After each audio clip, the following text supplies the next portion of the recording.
Olá, bom dia. Meu nome é Sara Antunes e venho falar um bocadinho convosco relativamente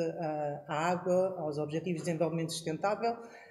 Eu sou docente convidada da Faculdade de Ciências da Universidade do Porto, sou investigadora do CIMAR e tenho focado muito, mesmo dentro das minhas unidades curriculares,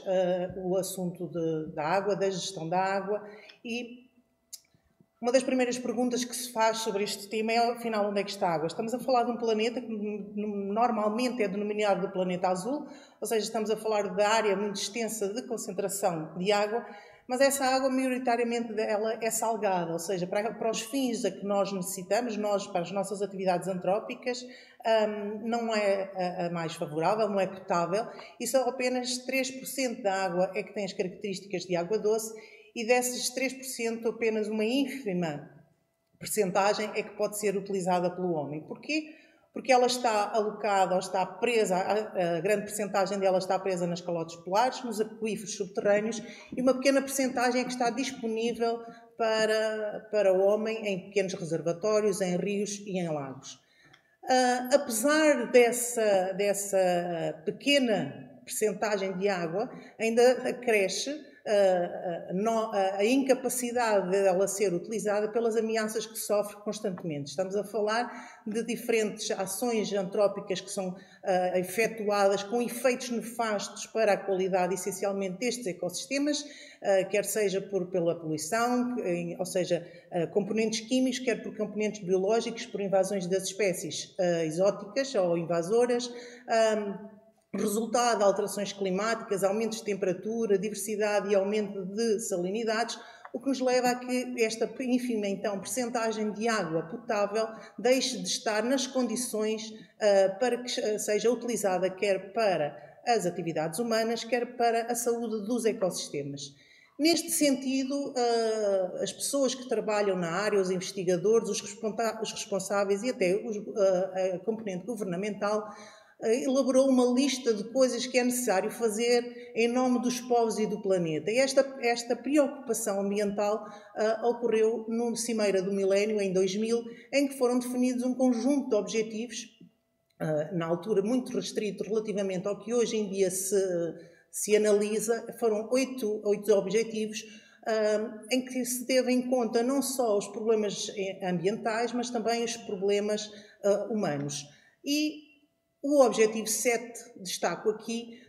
por ser quase do único dentro da Cimeira do Milénio a ter a preocupação para a garantia e a sustentabilidade ambiental, em que uma das metas ou um dos grandes objetivos a atingir seria reduzir a metade a percentagem de pessoas sem acesso à água potável segura. Isto numa janela temporal de 2000 a 2015. Posteriormente, em setembro de 2015, foi definida uma nova agenda, a Agenda 2030, em que aumentou significativamente o número de objetivos definidos, passou de 8 para 17, como podem ver, e todos devem saber, em que este aumento teve em conta essencialmente a perspectiva ambiental. E aí a água destacou-se nestas duas grandes componentes do qual começámos a nossa palestra, ou seja, a água com salinidade e a água doce. E aqui o objetivo 6 é evidenciado, uma vez mais, como a necessidade de garantir água potável e saneamento, tendo aqui esta definição que selecionei de 3 das grandes metas definidas neste objetivo, até 2030 ter-se que alcançar o acesso universal e equitativo de água potável a todos, o acesso a saneamento e higiene adequados a todos e melhorar a qualidade da água, reduzindo os aspectos de poluição e os impactos a que esta está sujeita. Neste sentido, percebe-se que a escassez de água sempre foi uma preocupação ambiental, não só na incrementação dos Objetivos de Desenvolvimento Sustentável a partir de 2015, mas já em 2000 era uma preocupação ambiental, e então a sua preservação deve ser também as grandes prioridades ambientais das próximas décadas. Para que tenha uma noção da problemática ambiental e passemos do papel para as ações, em 2020, vejam neste esquema, que cerca de 1/4 da população mundial ainda não tem acesso à água potável segura. É um problema ambiental grave que nos leva a pensar que podemos fazer mais ou menos relativamente aos outros. Não, porquê? Porque estamos a falar que esta escassez ou esta problemática ambiental relativamente à água não é distribuída de igual forma em todo o planeta. Temos países muito mais problemáticos nesta escassez de água e conseguimos fazer isso através do levantamento de indicadores que se baseiam essencialmente nas características dos ecossistemas. Vocês podem ver no mapa que a zona norte da África tem uma tonalidade muito mais intensa, precisamente demonstrando que serão zonas muito mais problemáticas, associado às diferentes características que o ecossistema tem, profundidade e idade do solo, coberto vegetal ser escasso ou muito reduzido, ter essencialmente substrato rochoso, aumento de declive de terrenos, o que leva a que realmente a capacidade do ciclo da água seja completamente minimizada e a perda de água nestes ecossistemas ou a não sustentabilidade e a não retenção destes ecossistemas em água leva a que a escassez seja muito maior e muito mais expressiva nestes locais. Então, de maneira a pensar e garantir um futuro igual para todos, é preciso que haja as mesmas oportunidades e recursos, e nesta perspectiva é preciso olhar não só para a questão das características ecológicas em termos de biodiversidade, mas também em geodiversidade. E as palavras de ordem e as palavras em cima da mesa que existem atualmente e que ouvem de certeza é recuperar, é restaurar, é preservar, é conservar, é renaturalizar estes ecossistemas para garantir a sustentabilidade de agora e do futuro. Nessa perspectiva, e apesar de haver aqui esta dualidade da geodiversidade e biodiversidade, elas são complementares e é preciso garantir recuperação dos solos, é preciso garantir qualidade ambiental, é preciso preservar os recursos naturais, termos medidas de ação rápidas e eficazes contra doenças e pragas e, acima de tudo, quer em termos biológicos, quer em termos geológicos, é preciso uma gestão sustentável dos ecossistemas, de modo a que realmente as gerações futuras tenham ainda também a capacidade de ter disponível os ecossistemas que nós ainda hoje conseguimos manter. Nessa perspectiva, e aquilo que nos choca essencialmente é a qualidade que a água tem, e essa qualidade reflete-se depois nas atividades que podemos ou não desenvolver nelas, e a qualidade ambiental tem a ver não só com processos de eutrofização, com contaminação, com qualidade ambiental. Já todos nós ouvimos e estamos fartos de ver nas notícias lagos ou rios completamente eutrofizados, cheios de lixo, de resíduos, de plásticos. Isso leva a que realmente esses ecossistemas que têm a água capaz de vir a ser utilizada por nós deixe de ter a qualidade que é necessária. E perante esta situação da qualidade, e um dos aspectos que tem sido vindo a ser focados nos últimos tempos, e estamos a ser bombardeados diariamente nas notícias, pelos mídias, da quantidade de água disponível. Nesta perspectiva, tem sido cada vez mais, há uns anos atrás, a construção de barragens, ou seja, infraestruturas físicas, grandes infraestruturas de engenharia nos ecossistemas lóticos, ou seja, nos rios, de maneira a aprisionar essa água, reter essa água que tem como vantagem que ela fique disponível para as diferentes necessidades humanas, quer para a produção hidroelétrica, quer para atividades recreativas, quer para rega, quer para captação, tratamento e utilização para as nossas necessidades diárias, mas isto é numa visão antropocénica, mas esquecemos um pouco de quais são os impactos que estamos a fazer no ecossistema. Claro que estamos a fazer a alteração dos regimes hidrológicos dos rios, promove o comprometimento dos ecossistemas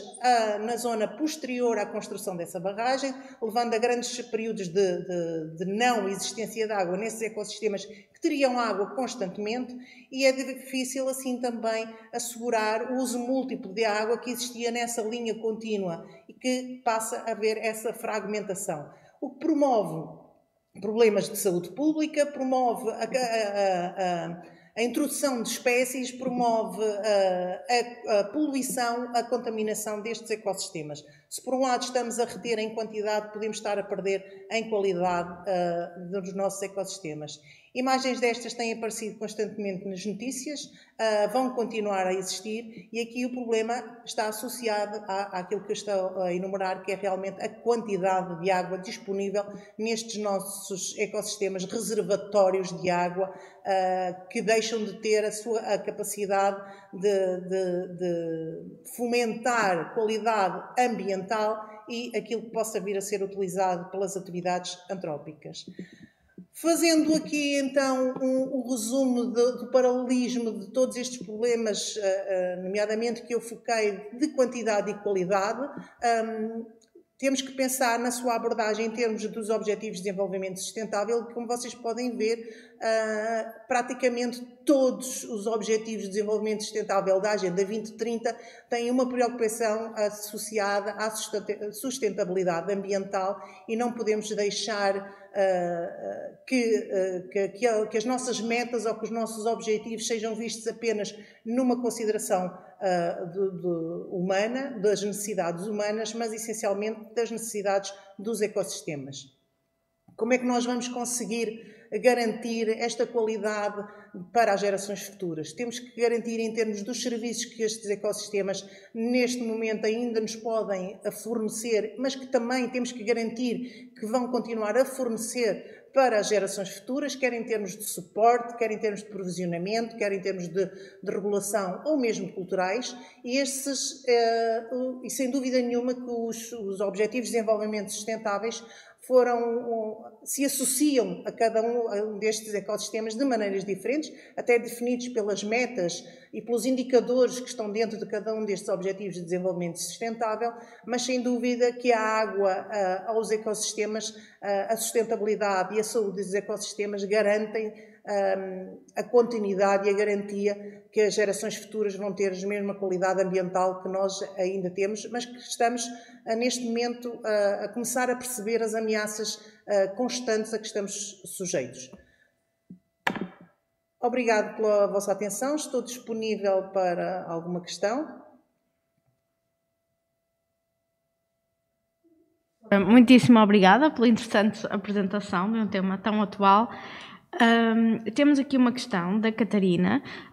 que pergunta: esta manhã vimos uma palestra sobre agronomia. A agricultura como é realizada em Portugal é compatível com a preservação da água? Olá Catarina, obrigado pela tua questão. Eu dizia um NIM, ok? Só para não dizer nem sim nem não. Isto porquê? Porque a agricultura como é utilizada em grande parte no território português é uma agricultura intensiva. E a agricultura intensiva obriga a utilização de grandes quantidades de água e, por outro lado, para haver uma produção ou uma maior produção da agricultura, tem que ser utilizados muitos compostos que em processos de lixiviação vão acabar por incrementar, nomeadamente em nutrientes, a entrada de nutrientes nos ecossistemas aquáticos, que vão promover o desenvolvimento de fitoplâncton, e essa promoção brusca do fitoplâncton são os tais processos de eutrofização que levam à perda repentina de qualidade da água. Essa perda repentina pode ser muito difícil de recuperar se pensarmos então em albufeiras ou nos tais ecossistemas de água mais parados, em que não há renovação de oxigênio, não há renovação de água, e aí sim estamos a pôr em causa,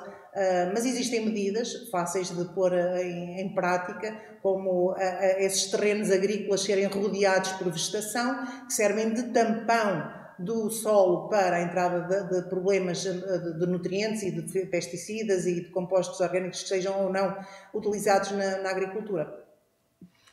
Certo, professora, muito obrigada. Temos aqui também uma outra questão que nos colocam, que é: a proliferação de jardins ornamentais nas cidades portuguesas não é um contrassenso com a preservação da água? Olá, outra vez, obrigada pela pergunta. Pode não ser um contrassenso e não é um contrassenso na utilização de água. Muitas vezes esses jardins,